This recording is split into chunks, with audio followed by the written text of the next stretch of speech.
Assalamualaikum warahmatullahi wabarakatuh. Saya Faldi dari Prodi S1 Farmasi kelas B dengan NIM 101200065 akan menjelaskan tentang sistem indera pada manusia, yaitu mata, untuk melengkapi tugas praktikum anatomi dan fisiologi manusia. Berikut bagian-bagian yang ada pada mata, yaitu kornea, pupil, iris, lensa mata, retina, saraf dan reseptor mata. Mari kita bahas bersama-sama. Bagian yang pertama adalah kornea. Kornea merupakan bagian telur mata yang berbentuk seperti kubah dan sensitif terhadap benda asing. Begitu benda asing masuk, otot yang tercepat di tubuh pun bergerak dan mata pun berkedip. Begitu mata berkedip, debu pun keluar dari mata. Selain itu, kornea juga berfungsi untuk memfokuskan cahaya agar tepat ke bagian selanjutnya. Bagian yang kedua adalah pupil. Pupil berbentuk lingkaran hitam di tengah mata. Akan tetapi, lingkaran tersebut bukanlah lingkaran, melainkan lubang hitam karena tidak adanya cahaya di dalamnya. Selain itu juga, pupil merupakan bagian yang mengatur banyak sedikitnya cahaya yang masuk ke mata. Semakin lebar lubang pada pupil, maka semakin banyak cahaya yang masuk ke mata. Begitupun sebaliknya. Bagian yang ketiga adalah iris.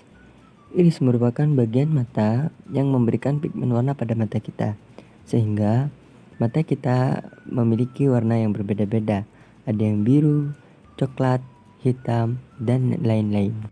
Selain itu, iris juga berperan penting dalam mengatur banyak sedikitnya cahaya yang masuk pada mata, karena besar kecilnya pupil dipengaruhi oleh iris ini. Jika cahaya yang terang memasuki mata, maka otot-otot yang ada pada iris akan mengendur dan pupil pun mengecil, sehingga cahaya yang masuk kepada mata akan semakin sedikit. Begitupun sebaliknya. Jika cahaya redup, maka otot-otot yang ada pada iris akan berkontraksi dan pupil pun akan menjadi lebih besar, sehingga mata lebih banyak menangkap cahaya. Lanjut ke bagian berikutnya adalah lensa mata. Lensa mata berbentuk seperti kancing baju, akan tetapi sedikit lebih besar, dengan keras di bagian dalam dan sambat laun lembut di bagian tepi luar. Seiring berjalannya waktu, lensa juga akan semakin besar layaknya telinga dan tangan pada manusia. Lensa mata juga berfungsi untuk memfokuskan cahaya lebih tajam agar jatuh tepat ke retina. Nah, cahaya yang masuk pada kornea tadi melewati pupil dan iris tadi, kemudian dibelokkan oleh lensa mata agar tajam jatuh ke retina. Nah, pada lensa mata terdapat otot ciliaris yang berfungsi untuk meregangkan dan mengkontraksikan lensa mata. Nah, jika otot ciliaris berkontraksi, maka kelengkungan lensa mata meningkat dan lensa mata menjadi tebal, sehingga fokus kita pada benda-benda dekat terlihat. Begitupun sebaliknya. Jika otot ciliaris berrelaksasi, maka kelengkungan lensa mata akan menurun dan lensa mata menjadi kurus. Oleh karena itu, kita dapat melihat benda-benda yang jauh dari kita. Bagian yang kelima adalah retina. Retina adalah membran semi-transparan yang peka cahaya dan setara dengan kamera. Cahaya yang diteruskan oleh lensa mata jatuh tepat ke retina. Akan tetapi, bagi para penderita rabun jauh dan rabun dekat berbeda. Apabila rabun jauh, bayangan yang jatuh dari lensa mata jatuh di depan retina, karena mata penderita rabun jauh tersebut terlalu panjang, sehingga bayangan tidak jatuh tepat di retina. Sebaliknya, jika rabun dekat, bayangan jatuh tepat di belakang retina, karena mata penderita rabun dekat tersebut terlalu pendek, sehingga tidak dapat melihat benda-benda yang ada di dekatnya. Selain itu, retina juga menerima cahaya dan mengirimkan informasi objek melalui reseptor yang dimilikinya. Reseptor apakah itu? Akan kita bahas setelah ini.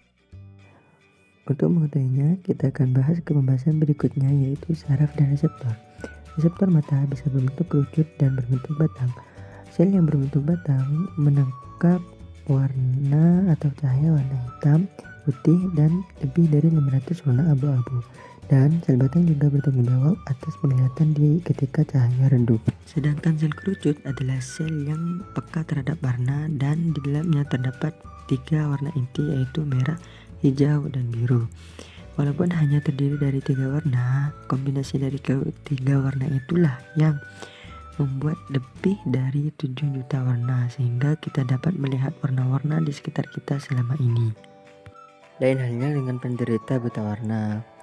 Jika penderita buta warna, salah satu dari ketiga warna tersebut mengalami kerusakan atau bahkan tidak ada, sehingga kepekaan terhadap warna-warna tersebut menjadi berkurang. Selain reseptor mata, ada juga saraf optik mata.